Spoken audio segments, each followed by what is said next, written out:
he there like, I'm 3 o'clock in the morning. I'm sure he there like, yo, E, go back to sleep. Listen to me. I promise y'all. I got up the other day like at 3 o'clock in the morning, and I woke up and I was just walking around like, cause I was like, I'm so tired. I heard the devil say, go back to sleep. I was like, yeah, you're right. I should go back to sleep. You know what I'm saying? I ain't gonna lie. I was like, bro, you on to something. You know what I'm saying?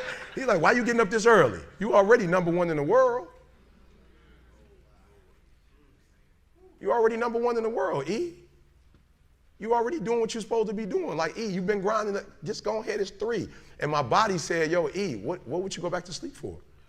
I said, I'm tired. My body said, you're not tired. I said, well, why would you say I'm not tired? He said, because you woke up without an alarm clock. You woke yourself up. So if you were tired, your body wouldn't let you get up.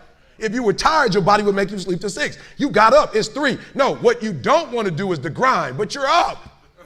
So do me a favor, Eric, you don't even have to do anything. You don't even have to work. You've been getting up at 3 so early in the morning, don't even worry about it. Just put your shoes on, and when you get on the treadmill, it's just going to do it for you because you've been doing it every day for 3 o'clock in the morning. For real. My body said, all you got to do is put your shoes on. That's the hardest thing you got to do. Just put your shoes on, and I'll do the rest.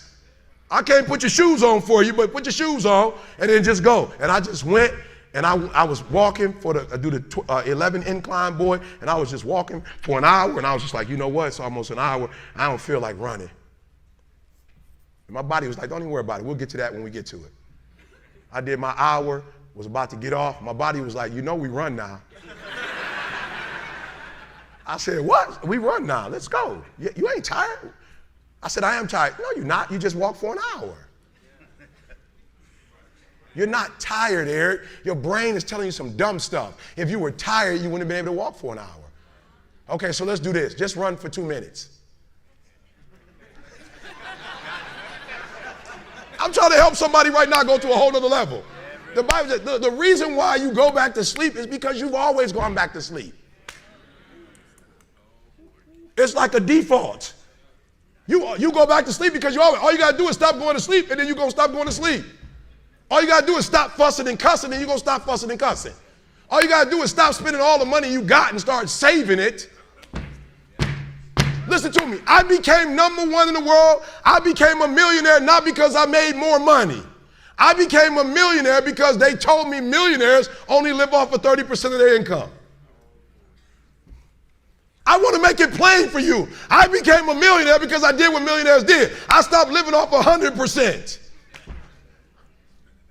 I paid my tithe, and then I was like, all right, E, you only got 20% left. Put the rest up.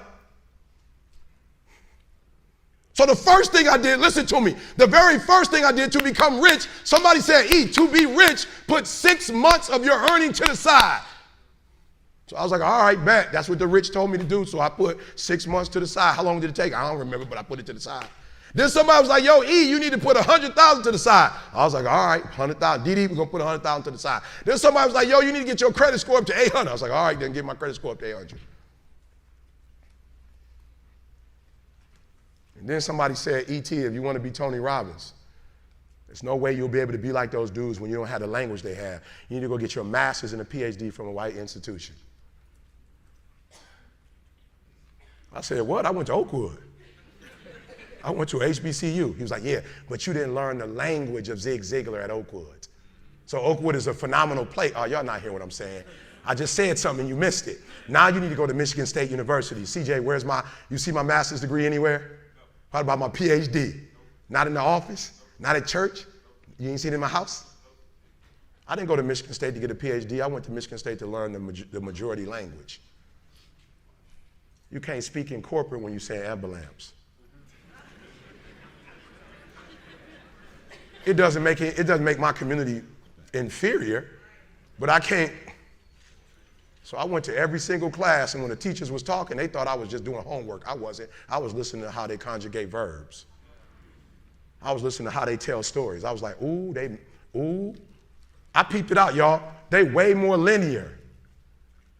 You ever been to a black church before? The pastor, he all over the place. My man told 6 stories. He didn't close none of them. My man had told 6 stories, I promise you. I don't know what you know what I'm saying? But in the hood, you just got to, you know what, you finish it for him. He was like, this is what he was going to say. But he never said it though. My man started 6 stories. He ain't finished none story. So I realized when you do corporate, it's A, B, C, D, E, F. It's 1, 2, 3, 4, 5. It's topic, body, body, body. It's topic, support, support, support, conclusion. I didn't go to school. I'm not no kid. I don't need nobody 4.0. I don't need to be affirmed. I don't need your paper on my wall. I need your language though if I'm going to compete. I need your rules if I'm going to compete. I need your codes if I'm going to compete. The problem with most of you is you don't have a 1% language. You got a poverty language. No, I want to help you real quick. You think Warren Buffett reading just to be reading? The majority of you are poor because you read poor stuff. You watch poor stuff. You on Instagram watching fights.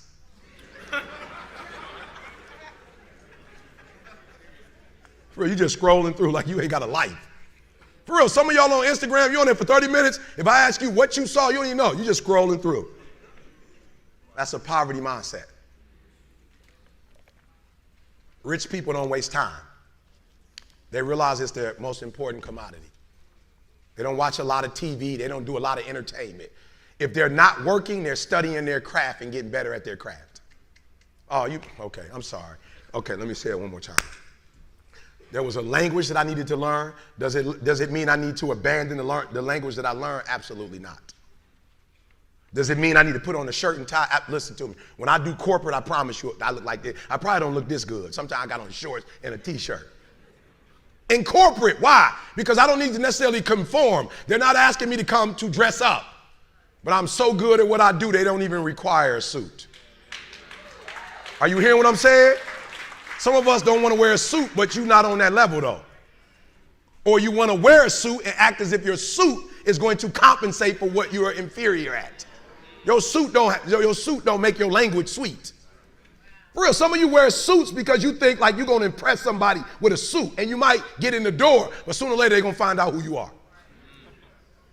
So I need you to stop having the poverty mindset. So when I quit my job to be an entrepreneur, my mom was like, whoa, what are you doing? I was like, I'm quitting. My mom was like, don't you dare quit. You're going to embarrass me. You got a wife and kids.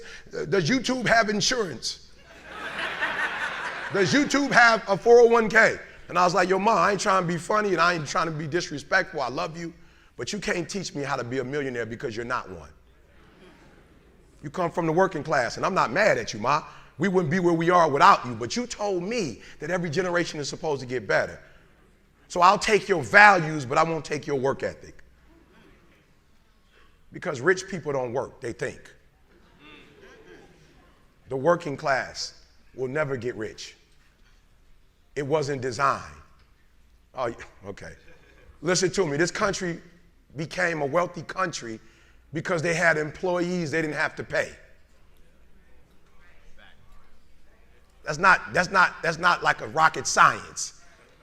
So when this country had to start paying people, they want to pay the least. The 3% that run the world, they're not trying. Let me tell you how I know. I'm from Detroit. We just laid off 15,000 workers, and the president of GM, she just got $22 million. We got $22 million to give one person when we laid off 15,000 people, and we took their health care that's already paid for. No disrespect to nobody, and I ain't playing no victim because I'm not a victim. Rich people don't work, they think. Poor people work. Poor people go, clock in, I make this much an hour. Rich people go, I put them to work, and I make this much an hour. See, what happens is you're working for you and your family one, they got 40 of you working at one time. So they're giving you 20%, and then they keeping the 80% off of 15,000 people. That's enough to have $22 million. So what you have to decide is, are you going to keep being the 99%, or are you ready to be a part of the 1%? Because it doesn't make a difference where you come from, high school dropout. It doesn't make a difference where you come from, GED.